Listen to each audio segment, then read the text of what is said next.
I bought a 10-pound chub of hamburger at Winco. There's only one choice, by the way. You just buy this 10-pound piece. I cut it in half and I made meatloaf, but I'm going to show you what I did with the second half, making sloppy joes. And I decided I don't want to spend a lot of time stirring it on the stovetop, so I'm going to make sloppy joes in a roaster. To begin with, this is an old-fashioned roasting pan. I've had it at least 30 years, and it was old when I bought it at the John Muir Hospital Guild called the Garrett in Walnut Creek, California. These odd places where things are sold can be a gold mine because this does a great job of roasting meat.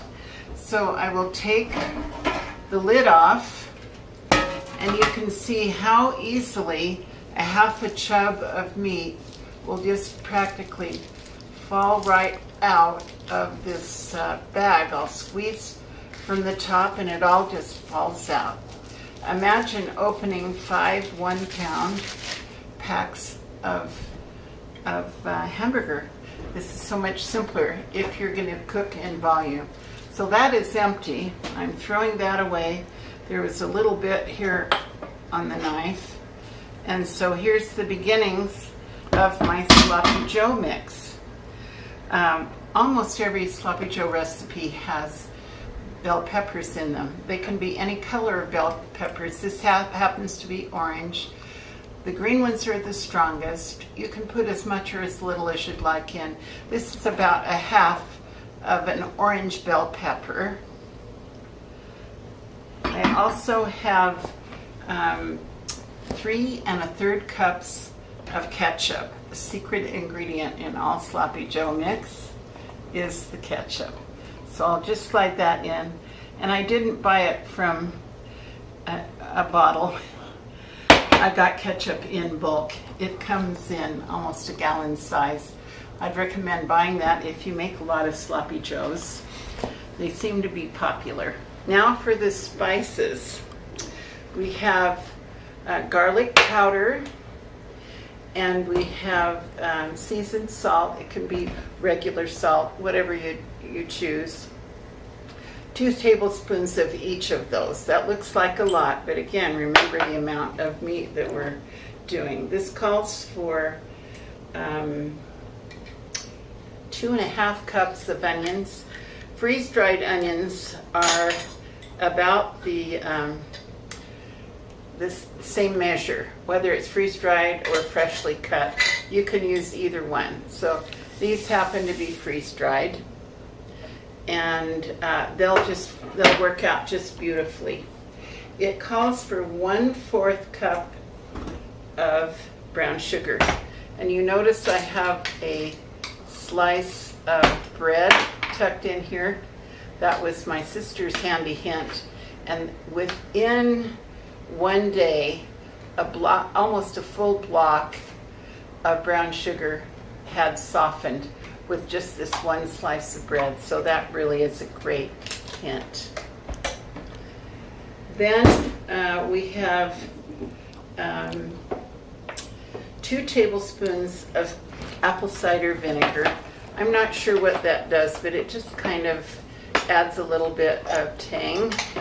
So 1/8 of a cup is the same as 2 tablespoons. 1 tablespoon of Worcestershire sauce.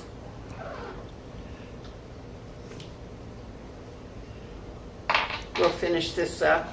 Worcestershire sauce, I sometimes forget to use it, but what it does is it enhances the flavor of the meat.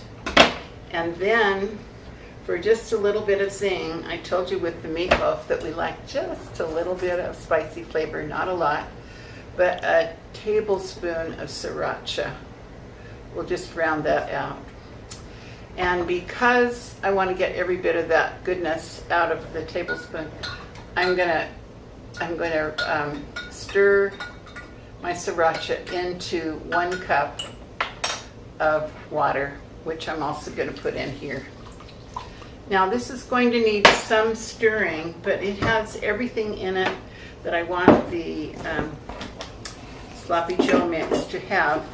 And you're going to want to cook it thoroughly in the oven with the lid on. I'm going to start it by chopping it up just a little bit so it won't have to work as hard at browning.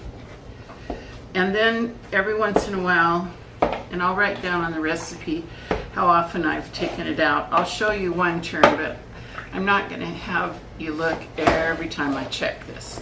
So this is now ready to go. And because I have other kitchen chores to do today, I'm just going to leave this alone and let it cook. Having the roasting lid on originally will help the meat start cooking quickly. It'll steam the meat for a while, and then we'll take the lid off toward the end. It's time to take out our baked version of Sloppy Joes. Again, I've been busy in the kitchen, and I just want a no-mess alternative to stirring it for a long time, especially because this is such a large batch. When you're removing a lid, always tip it away so that the steam will go away from you rather than towards you. And a good reason to set out all of your ingredients is right here. I realized when I put the ingredients away that I had left out the pepper, but all is not lost. I need a tablespoon of pepper, and there happens to be almost exactly a tablespoon there. And then I'm just going to gently stir this around so that it's in the size crumbles that you want Sloppy Joes to be in. And I'm going to stir it until there is, until you can't see the onions that have now rehydrated in the liquid that we put in, the 1 cup of water. They've rehydrated, the ketchup is starting to mix in. The center of it is still raw, but we're going to be stirring it one more time. I've left it in 45 minutes because it was covered. And now, because it's about half cooked, I'm going to leave the cover off. It's been 2 hours in the oven that we've been tending this meatloaf, and I only stirred it twice. I'm going to show you one of the few purposes that I use paper towels for, and that is to drain meat. This is a reverse draining, opposite of when you put, if you put bacon on, you put the bacon on top. But in this case, if you can see the puddle of grease, that needs to be taken off, and we can just lay a paper towel right there and it absorbs all the grease. Because we didn't get to choose lean hamburger, there was only one choice at Winco, then that means there was an unpredictable amount of fat, and we don't want the excess fat at all. But look how that just takes it off right there. And to be sure that I get it all off, I'm going to keep dabbing it until it no longer shows any problem at all. So I haven't stirred this as it's come out of the oven. I was waiting to make sure I got as much of the fat off as possible. It's worth taking a little bit of time to do this because, of course, we really don't want to consume that much fat. And my recommendation is that you go to other stores, such as I know Sam's Club has a choice, get lean hamburger. I saw some at Costco too. You can ask at Costco for the chubs. If you don't see them on the meat counter, you can ask. Now here I've learned that my smallest 1 cup measure works really well because it gets inside the size bags that I'm packing in. So watch how this works. I slide it in, and it's not getting the top at all dirty where you seal it.